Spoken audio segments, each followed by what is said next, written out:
Welcome to the Restoration Pros Unplugged Podcast. In each episode, we're going to bring you insightful interviews and discussions with top restoration industry leaders. We're also going to delve into their business, the strategies that made them successful, and most importantly, the valuable lessons they've learned along the way. I'm your host, Clinton James. I'm also the Chief Marketing Officer at Water Restoration Marketing. We're a digital marketing agency dedicated to helping restoration companies nationwide secure more high-value water jobs. Now, this show, it aims to provide you with the knowledge and tools you need to excel in the restoration industry. So sit back, relax, and enjoy the show.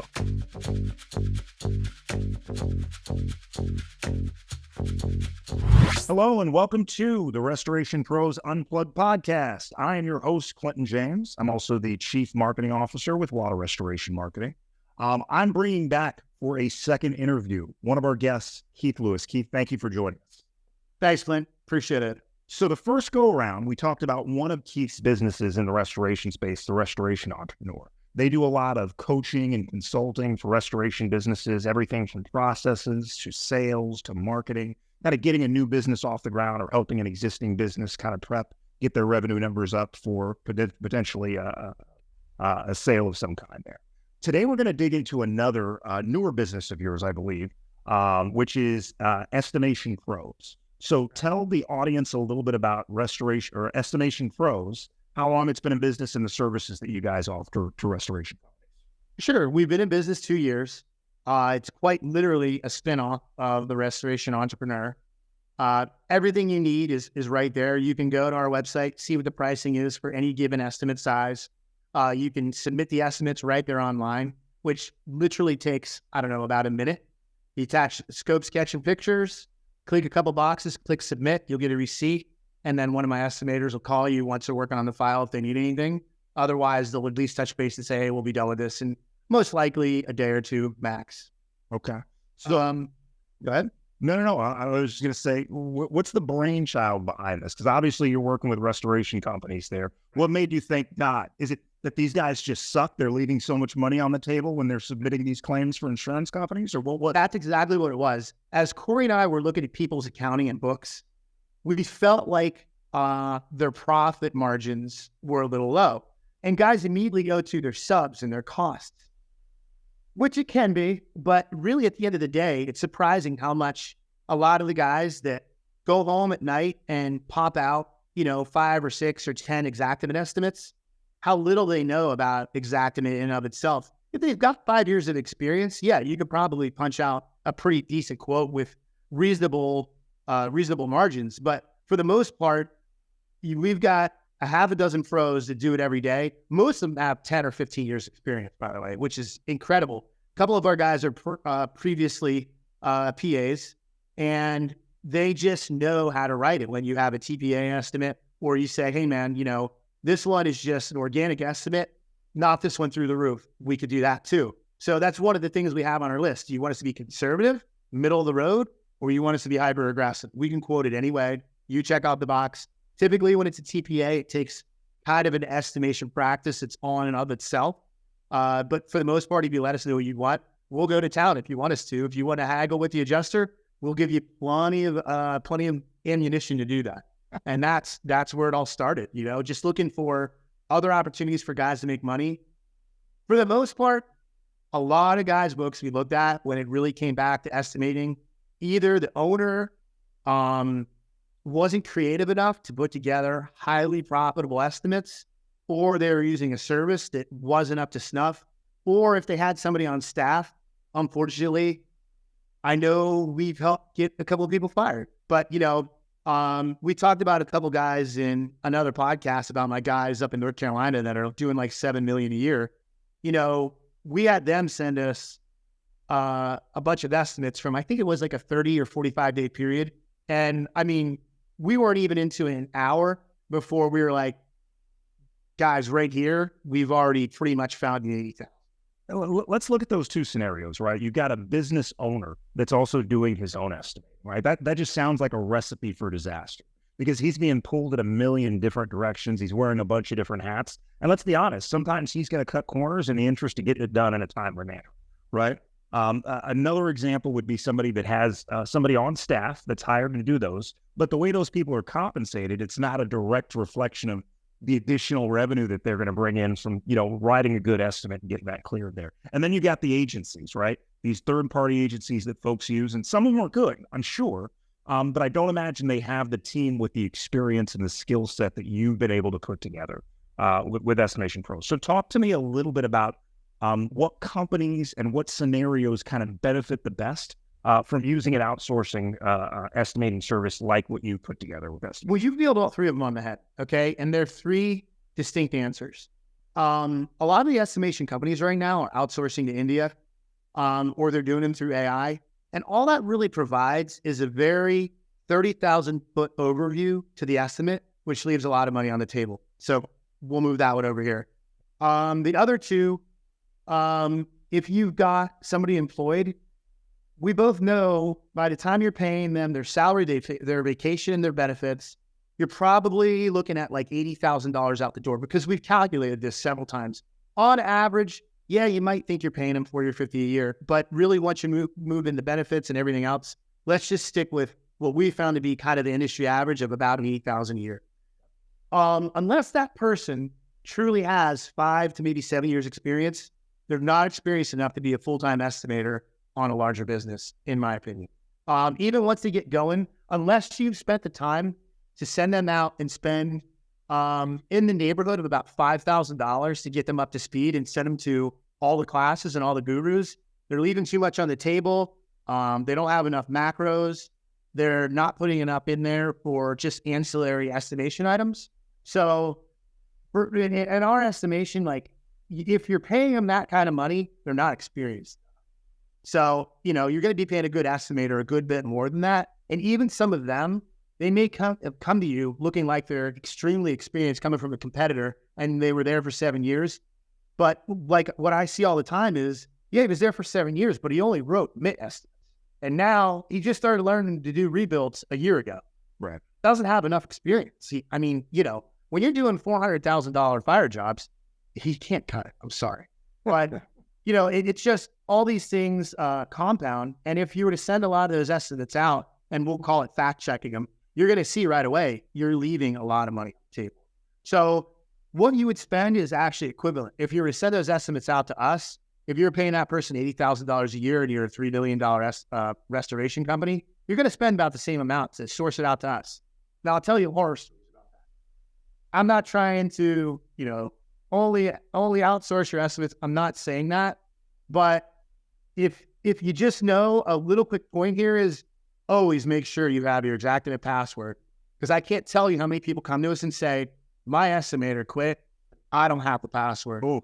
Xactimate won't give it to me. I can't tell you how many times I've heard the story, because they hire somebody, they come in, hey, start writing estimates. They go in, open an account. The estimator has the username and password, gets changed every several months. They get angry, they leave, they have everything you've got in there. And if they're disgruntled, you're not getting that password. I mean, how many jobs and how much lost revenue is you that? have no idea, man. And in this scenario comes to head, I get that phone call probably once a month, believe it or not. So make sure you're on top of it, because one angry employee could cause you a whole heck of a lot of pain. But that's the answer with having an employee doing it. And then there's the owner operator that doesn't ignite. Number one, this goes back to our coaching class. Guys, you should be marketing your business. You should be driving your business. You should be getting new business. That's your job.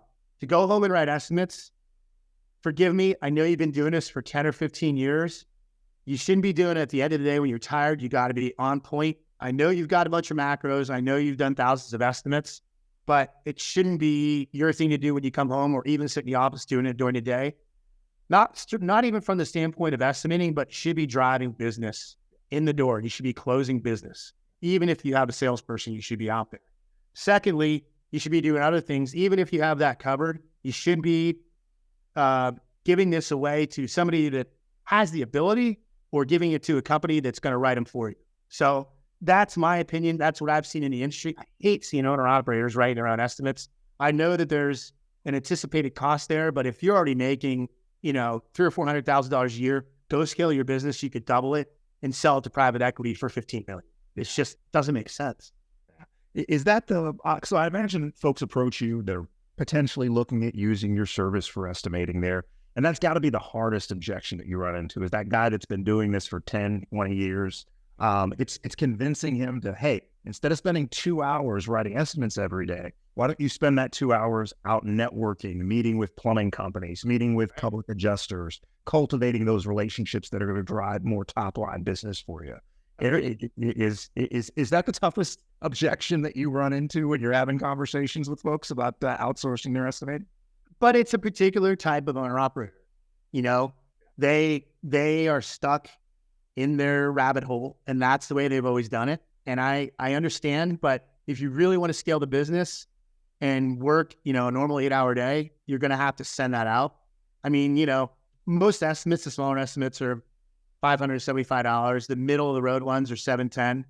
But back to, the estimate cost. If you were to do that estimate, or most guys, if we get something from an adjuster, we can immediately find another, 5 to 30% if it's from an adjuster right off the bat. Most owner operators, we could always find like 5 to maybe 15%, at which point it's obscured our cost. So we found you a lot more money and you're making 3 or 4 times of what you're paying us. So it doesn't suck. I know it's probably hard, it's going to be different depending on who the client is, where they are in the country, the type of mitigation work we're talking. But is there an average for, hey, this is the average increase billable that we have for our estimates versus our clients when they were doing it on their own? Yeah. I mean, our average estimate size is $38,000. Yeah. And if it's from, it's a wild ass guess if it's from an adjuster, man. I mean, what adjusters do to this industry, it's a travesty.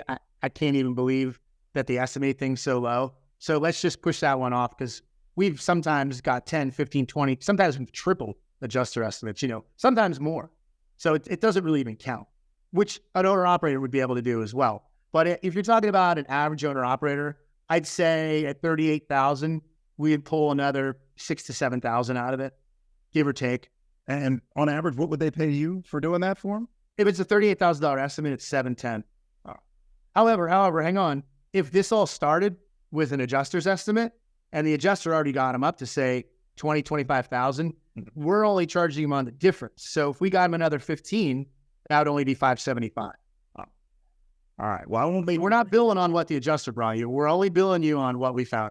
I like that. I like that model. It's kind of a no-brainer for a lot of these companies there. I think so. I think it's much easier.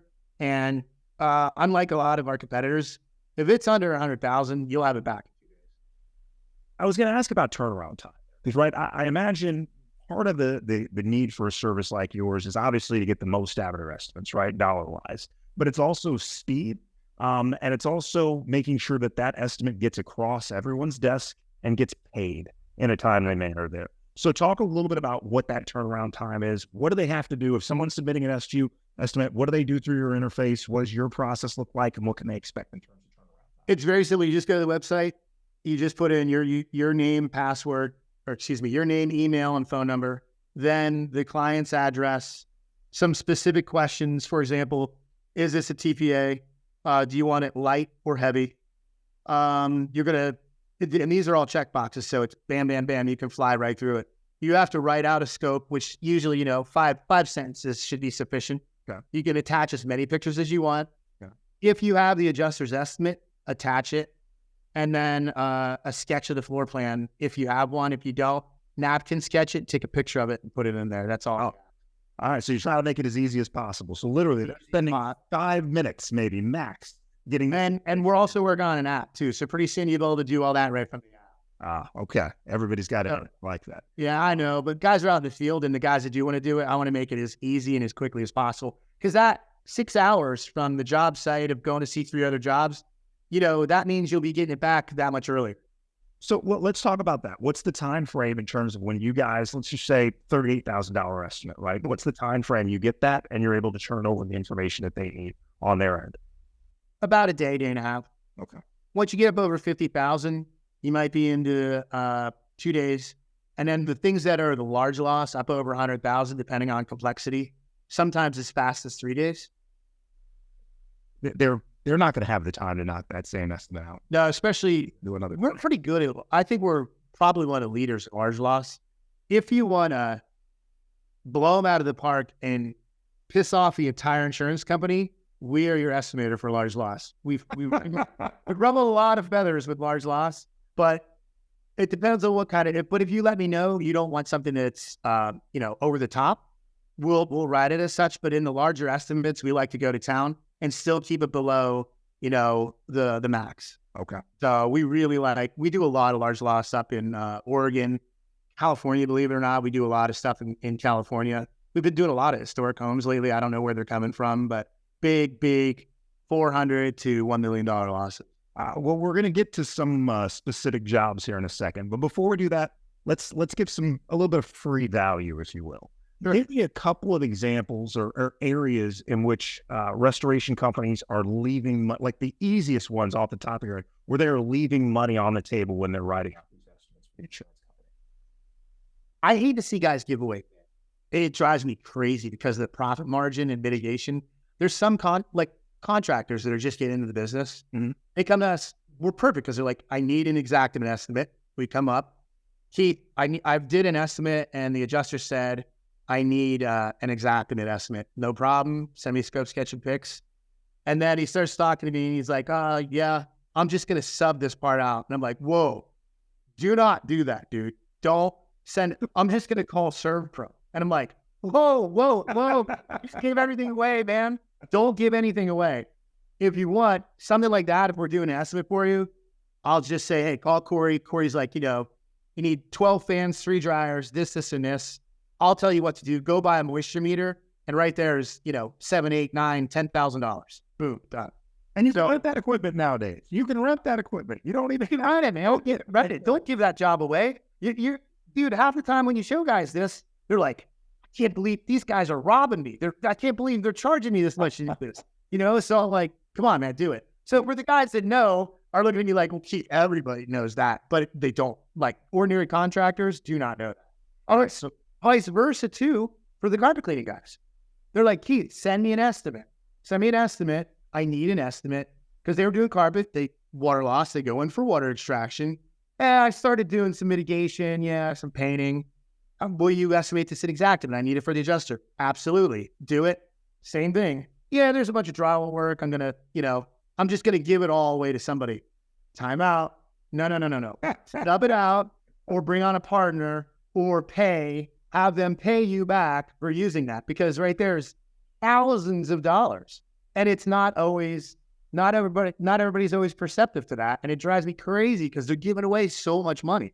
Well, I'd say I've got about 130 or so clients that we do pay-per-click campaigns for to generate restoration jobs. And I would say probably a third of them don't do any of the rebuild work whatsoever. They are mitigation only. And they're what I affectionately refer to as cut and run, right? They get in there, they do the mitigation work, and they get out. And the argument that they make to me, and it kind of makes a little sense, is, hey, the insurance companies are paying more for that piece of equipment that dries up at home than they are for the skilled laborer that I'd have to come in there to put everything together. So I can make my 60, 70% margins on mitigation work. And even in a best case scenario on the build back, I'm like hoping for 30, 40% on that stuff. Right. But I get your point. You're definitely leaving money on the table if you're not doing that. At the very least, find some, reputable subcontractors and still bill all that stuff out and pay them directly for that kind of work. So that brings up a really interesting topic. We're coaching a company right now in Washington about this. So when you see this, do these guys usually do the MIT and walk away from the rebuild, or do they refer it to a contractor? So every one of them has their own kind of circumstances, right? Some of them literally don't want anything to do with whatever work gets done after they leave. They don't want reviews on their Google business profile because somebody came in, did rebuild work that they referred, and that looks bad on them. Some of them have relationships with GCs in town that they'll get a finder's fee or percentage of whatever that ends, which is great. And then some of them have a completely separate business outside of their franchisee so that they can capture that revenue and not have to pay that to the franchise. That's fine. We have somebody right now, and again, horror stories. She is mostly MIT. They are having problems closing jobs, but they're literally going to homeowners saying, oh yeah, we'll be in, we'll do the dry out. And then they're saying, oh no, we don't do rebuild. That's it. And they're leaving.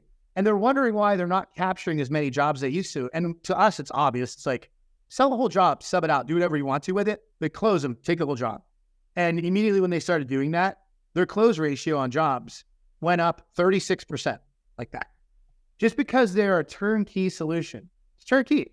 Homeowner doesn't want to deal with getting on the phone and vetting somebody else, nor do you want to take the risk of that contractor saying, well, you know what? I only want it if I do the whole job.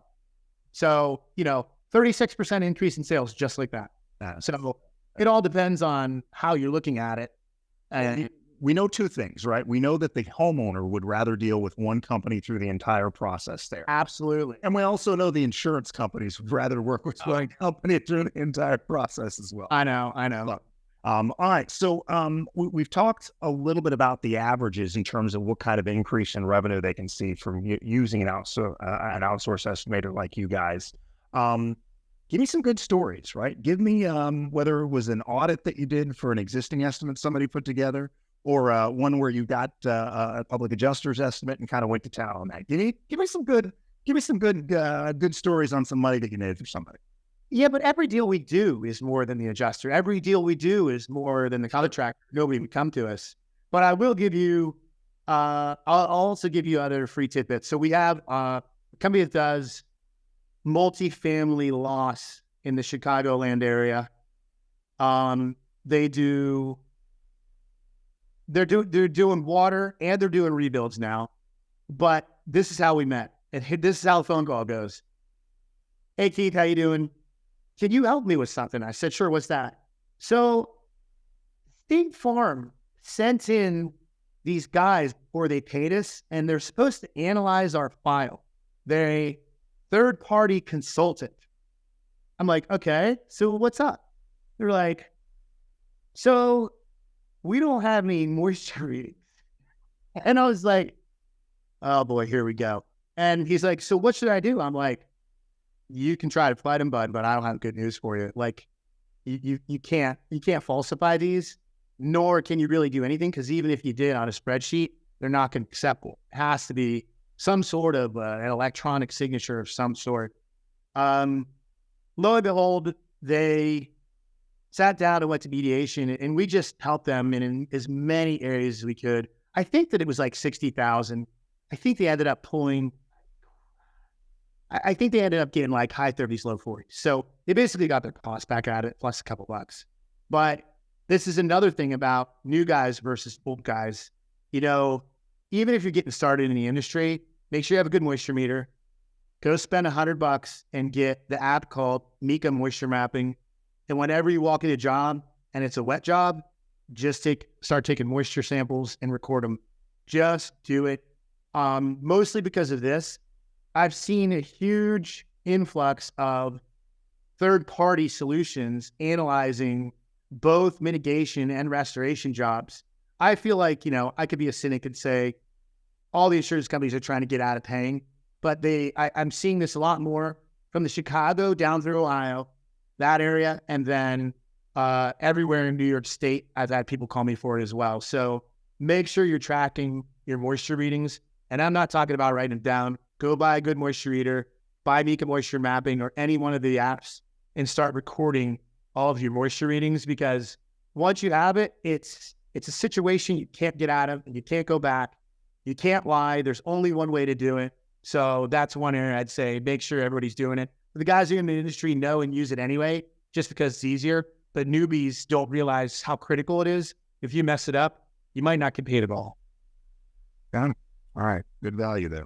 All right, Keith, if folks are interested in having conversations and letting your team take over some of their estimates there, what's the easiest way for them to reach out to you guys? estimationpros.com, and our phone number is in the upper right-hand corner.